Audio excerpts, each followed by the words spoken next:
ಯೋಗ ಬಂಧುಗಳಿಗೆ ನಮಸ್ಕಾರ. ನಾವು ಈವರೆಗೆ ಮಹರ್ಷಿ ಪತಂಜಲಿ ಪ್ರಣೀತ ಅಷ್ಟಾಂಗ ಯೋಗಗಳ ಪೈಕಿ ಯಮನಿಯಮಾಸನ ಪ್ರಾಣಾಯಾಮ ಪ್ರತ್ಯಾಹಾರದ ವರೆಗಿನ 5 ಅಂಗಗಳ ವಿವರಣೆಯನ್ನು ತಿಳಿದಾಯಿತು. ಈಗ ಧಾರಣಾವಸ್ಥೆಯ ವಿಷಯಗಳನ್ನು ಅರ್ಥ ಮಾಡಿಕೊಳ್ಳಲು ಪ್ರಯತ್ನಿಸೋಣ.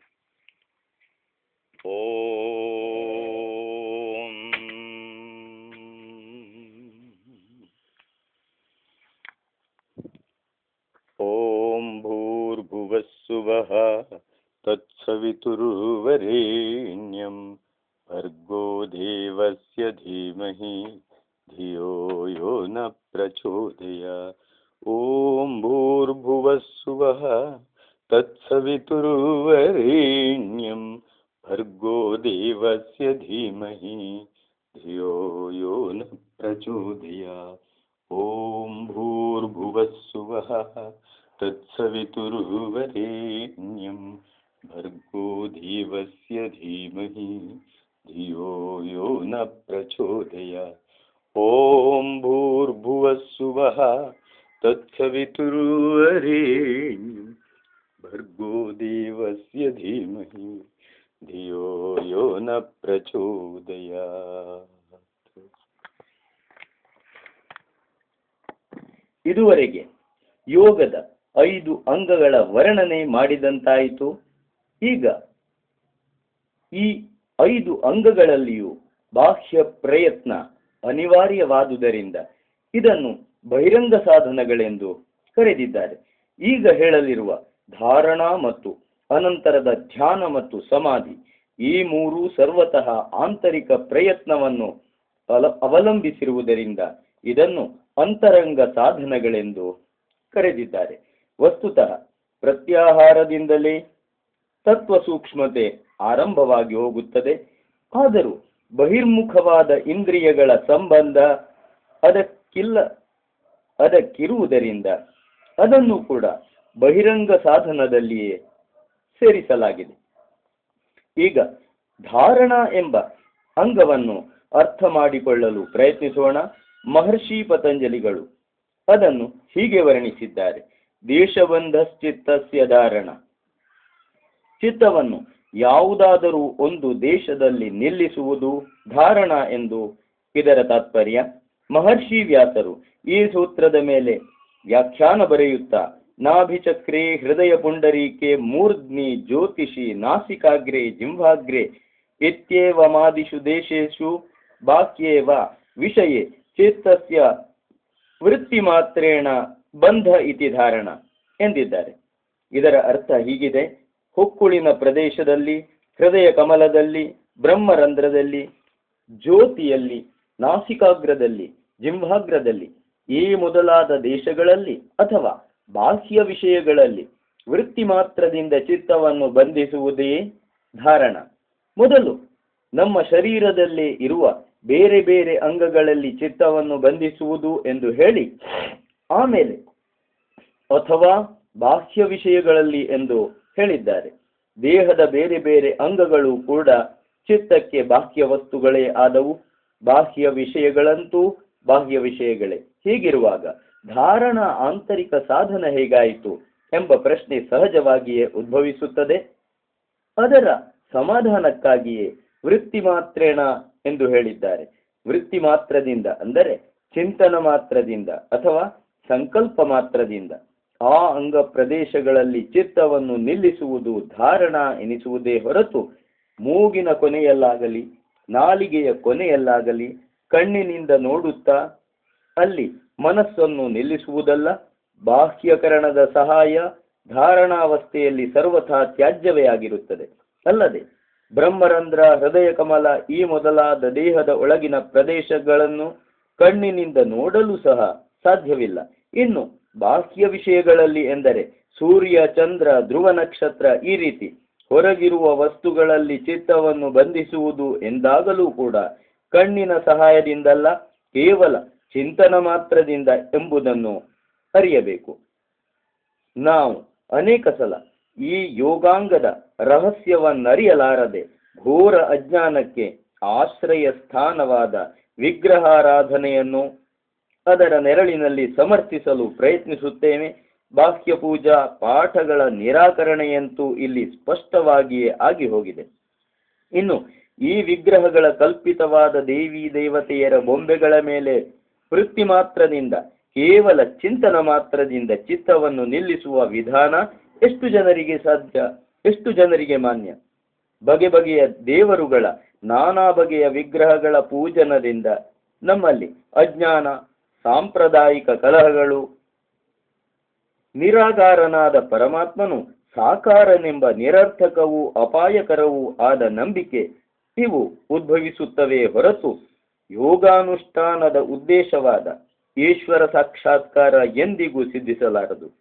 ಪ್ರಮಾಣ, ವಿಪರ್ಯಯ, ವಿಕಲ್ಪ, ನಿದ್ರಾ, ಸ್ಮೃತಿ ಎಂಬ ಪಂಚಚಿತ್ತವೃತ್ತಿಗಳ ನಿರೋಧವೇ ಯೋಗವೆಂದು ಯೋಗದರ್ಶನಕಾರರೇ ಹೇಳಿರುವಾಗ, ಮತ್ತು ವಿಪರ್ಯಯು ಮಿಥ್ಯಾಜ್ಞಾನ ಮತದ್ರೂಪ ಪ್ರತಿಷ್ಠಂ ಎಂದರೆ ವಿರುದ್ಧ ಜ್ಞಾನವೇ ವಿಪರ್ಯಯ ಎಂದು ಸ್ಪಷ್ಟವಾಗಿಯೇ ಘೋಷಿಸಿರುವಾಗ, ನಿರಾಕಾರ ಮತ್ತು ಸರ್ವವ್ಯಾಪಕನಾದ ಭಗವಂತನನ್ನು ಸಾಕಾರವೂ ವ್ಯಾಪ್ಯ ಮಾತ್ರವೂ ಆದ ವಿಗ್ರಹವೆಂದು ತಿಳಿಯುವ ಮಿಥ್ಯಾಜ್ಞಾನದ ನಿರೋಧವು ಯೋಗದರ್ಶನಕಾರರಿಗೆ ಕಾಮ್ಯವೇ ಎಂಬುದನ್ನು ಯಾರಾದರೂ ಸುಲಭವಾಗಿಯೇ ತಿಳಿದುಕೊಳ್ಳಬಹುದು.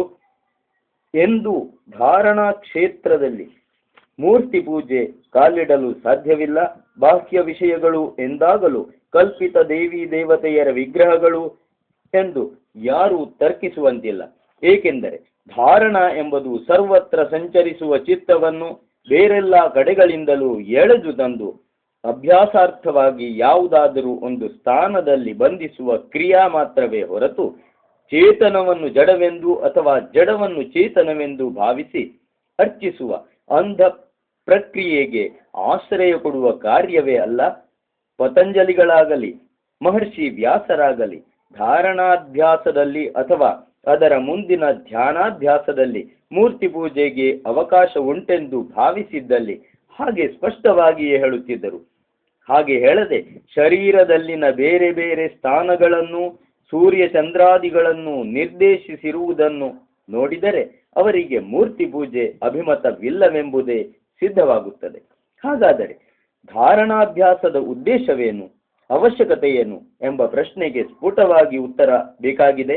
ದೇಶಬಂಧಶ್ಚಿತ್ತಸ್ಯ ಧಾರಣ ಎಂಬ ಪಾತಂಜಲ ಸೂತ್ರದಲ್ಲಿನ ದೇಶ ಶಬ್ದ ಕೇವಲ ಸ್ಥಾನವಾಚಕವಲ್ಲ, ಅದು ಹುಟ್ಟುವುದು ದಿಶ್ ಧಾತುವಿನಿಂದ. ದಿಶ್ ಧಾತುವಿಗೆ ತೋರಿಸು, ಸೂಚಿಸು ಎಂಬ ಮೊದಲಾದ ಅರ್ಥಗಳಿವೆ. ಆದುದರಿಂದ ದೇಶ ಎಂಬ ಶಬ್ದಕ್ಕೆ ತೋರಿಸುವ ಅಥವಾ ಸೂಚಿಸುವ ಕುರುಹು, ಚಿಹ್ನೆ, ಲಕ್ಷಣ ಮತ್ತು ದಿಕ್ಕು ಎಂಬ ಅರ್ಥಗಳು ಆಗುತ್ತವೆ. ದ್ರವ್ಯಾಶ್ರಿತವಾದ ಗುಣಗಳೂ ಕೂಡ ಆ ದ್ರವ್ಯಗಳನ್ನು ಸೂಚಿಸುವ ಲಕ್ಷಣಗಳೇ ಆಗಿರುವುದರಿಂದ ಗುಣಗಳನ್ನು ಸಹ ದೇಶಗಳೆಂದೇ ತಿಳಿಯಬೇಕು. ಅಲ್ಲದೆ ಪೂರ್ವ, ಪಶ್ಚಿಮ, ಉತ್ತರ, ದಕ್ಷಿಣ, ಮೇಲೆ, ಕೆಳಗೆ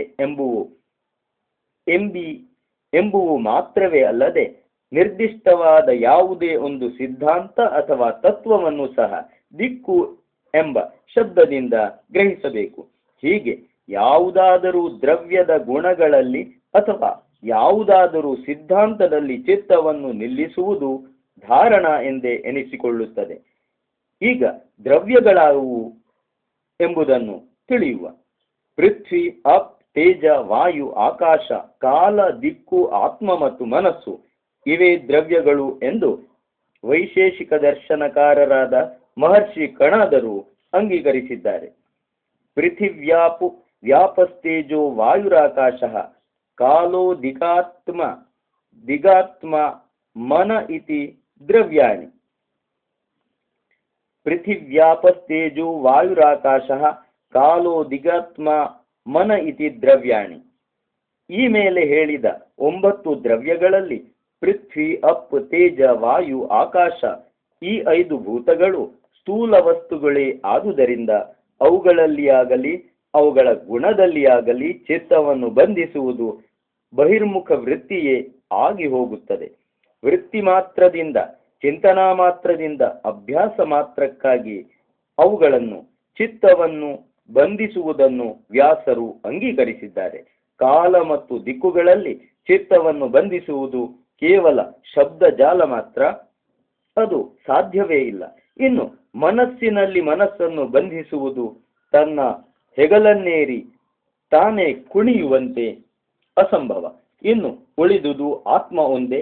ಹೀಗೆ ಒಂದೊಂದನ್ನಾಗಿ ತ್ಯಜಿಸುತ್ತಾ ಕೊನೆಗೆ ಆತ್ಮನ ಗುಣಗಳಲ್ಲಿ, ತನ್ನ ಜೀವಾತ್ಮನ ಮತ್ತು ಪರಮಾತ್ಮನ ಗುಣಗಳಲ್ಲಿ ಚಿತ್ತವನ್ನು ಬಂಧಿಸುವುದೇ ಧಾರಣ ಎಂಬುದು ಸಿದ್ಧಾಂತವಾಗುತ್ತದೆ. ಇದನ್ನೇ ಶ್ರೀಕೃಷ್ಣನು ಈ ಮಾತುಗಳಲ್ಲಿ ಹೇಳಿದ್ದಾನೆ. ಯತೋ ಯತೋ ನಿಶ್ಚರತಿ ಮನಶ್ಚಂಚಲಮಸ್ಥಿರಂ ತತಸ್ತತೋ ನಿಯಮ್ಯೈತ ದಾತ್ಮನ್ಯೇವ ವಶಂ ನಯೇತ್. ಎಂದರೆ ಅಸ್ಥಿರವೂ ಚಂಚಲವೂ ಆದ ಮನಸ್ಸು ಎಲ್ಲೆಲ್ಲಿ ಓಡಿ ಹೋಗುವುದೋ ಅಲ್ಲಲ್ಲಿಂದ ಅದನ್ನು ಕಟ್ಟಿಹಾಕಿ ಆತ್ಮನಲ್ಲಿಯೇ ವಶಪಡಿಸಬೇಕು.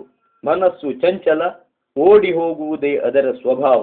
ಅದನ್ನು ಬೇರೆಲ್ಲ ಕಡೆಗಳಿಂದಲೂ ಹಿಡಿದು ತಂದು ಆತ್ಮನಲ್ಲಿಯೇ ಕಟ್ಟಿಹಾಕುವುದು, ಆತ್ಮನ ಮತ್ತು ಪರಮಾತ್ಮನ ಗುಣಗಳ ಚಿಂತನದಲ್ಲಿಯೇ ಬಂಧಿಸುವುದು ಇದೇ ಧಾರಣ.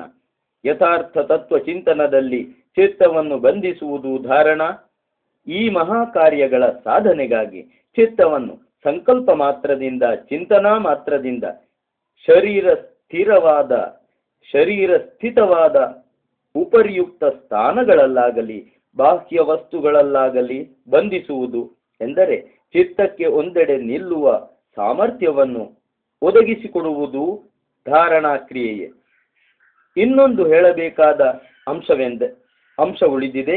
ದಿಕ್ಕು ಎಂಬ ಶಬ್ದಕ್ಕೆ ಜೀವನದ ನಿರ್ದಿಷ್ಟ ಯಾತ್ರಾಮುಖ ಎಂಬರ್ಥವನ್ನು ಗ್ರಹಿಸಿ ಭೌತಿಕ ಭೋಗ ವಿಲಾಸಮಯವಾದ ಜೀವನ ಕ್ರಮದ ದಿಕ್ಕಿನಿಂದ ಚಿತ್ತವನ್ನು ಬಿಡುಗಡೆ ಮಾಡಿ ಆಧ್ಯಾತ್ಮ ಜೀವನ ಕ್ರಮದ ದಿಕ್ಕಿನಲ್ಲಿ ಅದನ್ನು ಬಂಧಿಸುವುದು ಕೂಡ ಧಾರಣ ಎಂದೇ ತಿಳಿಯಬೇಕು. ಆದರೆ ಇದರ ಸಿದ್ಧಿ ಆತ್ಮ ಪರಮಾತ್ಮ ತತ್ವ ವಿವೇಚನೆಗಳಿಂದ ಆಗಿಯೇ ಹೋಗುವುದರಿಂದ ಇದನ್ನು ಪ್ರತ್ಯೇಕವಾಗಿ ವಿವರಿಸಬೇಕಾಗಿಲ್ಲ. 26 ನಿಮಿಷ ಮತ್ತು 36 ಸೆಕೆಂಡುಗಳಷ್ಟು ಕಾಲ ಕುಂಭಕ ಮಾಡುವ ಸಾಮರ್ಥ್ಯ ಬಂದರೆ ಧಾರಣಾ ಸಿದ್ಧಿಸಿತೆನ್ನಬಹುದು. ಧಾರಣಾ ಸಿದ್ಧಿಯಿಂದ ಮನಸ್ಸು ತನ್ನ ಚಾಂಚಲ್ಯವನ್ನು ಬಿಟ್ಟು ಆತ್ಮನ ಅಧಿಕಾರಕ್ಕೆ ಬರುವುದು. ಯೋಗ ಬಂಧುಗಳೇ, ಇನ್ನು ಮುಂದೆ ನಾವು ಯೋಗದ 7ನೆಯ ಅಂಗವಾದ ಧ್ಯಾನದ ಬಗ್ಗೆ ಬಹಳಷ್ಟು ವಿಚಾರಗಳನ್ನು ತಿಳಿದುಕೊಳ್ಳಲು ಪ್ರಯತ್ನಿಸೋಣ. ಓಂ ಶಾಂತಿ. ಓಂ ಭೂರ್ಭುವಸ್ಸುವಃ ತತ್ಸವಿತುರ್ವರೆಣ್ಯಂ ಭರ್ಗೋ ದೇವಸ್ಯ ಧೀಮಹಿ ಧಿಯೋ ಯೋ ನ ಪ್ರಚೋದಯಾತ್. ಓಂ ಭೂರ್ಭುವಸ್ಸುವಃ ತತ್ಸವಿತುರ್ವರೆಣ್ಯಂ ಭರ್ಗೋ ದೇವಸ್ಯ ಧೀಮಹಿ ಧಿಯೋ ಯೋ ನ ಪ್ರಚೋದಯಾತ್. ಓಂ ಭೂರ್ಭುವಸ್ಸುವಃ ತತ್ಸವಿತುರ್ವರೆಣ್ಯಂ ಭರ್ಗೋ ದೇವಸ್ಯ ಧೀಮಹಿ ಧಿಯೋ ಯೋ ನ ಪ್ರಚೋದಯಾತ್. ಓಂ ಭೂರ್ಭುವಸ್ಸುವಃ ತತ್ಸವಿತುರ್ವರೆಣ್ಯಂ ಭರ್ಗೋ ದೇವಸ್ಯ ಧೀಮಹಿ ಧಿಯೋ ಯೋ ನ ಪ್ರಚೋದಯಾತ್. ಓಂ ಭೂರ್ಭುವಸ್ಸುವಃ ತತ್ಸವಿತುರ್ವರೆಣ್ಯಂ ಭರ್ಗೋ ದೇವಸ್ಯ ಧೀಮಹಿ ಧಿಯೋ ಯೋ ನ ಪ್ರಚೋದಯಾತ್. ಓಂ ಭೂರ್ಭುವಸ್ಸುವಃ ತತ್ಸವಿತುರ್ವರೆಣ್ಯಂ ಭರ್ಗೋ ದೇವಸ್ಯ ಧೀಮಹಿ ಧಿಯೋ ಯೋ ನ ಪ್ರಚೋದಯಾತ್. ಓಂ ಭೂರ್ಭುವಸ್ಸುವಃ ತತ್ಸವಿತುರ್ವರೆಣ್ಯಂ ಭರ್ಗೋ ದೇವಸ್ಯ ಧೀಮಹಿ ಧಿಯೋ ಯೋ ನ ಪ್ರಚೋದಯಾತ್. ಓಂ ಭೂರ್ಭುವಸ್ಸುವಃ ತತ್ಸವಿತುರ್ವರೆಣ್ಯಂ ಭರ್ಗೋ ದೇವಸ್ಯ ಧೀಮಹಿ ಧಿಯೋ ಯೋ ನ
सर्वे जनाः सुखिनो भवन्तु।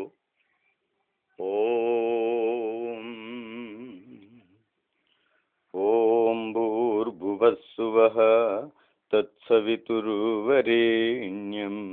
भर्गो देवस्य धीमहि धियो यो न प्रचोदयात्।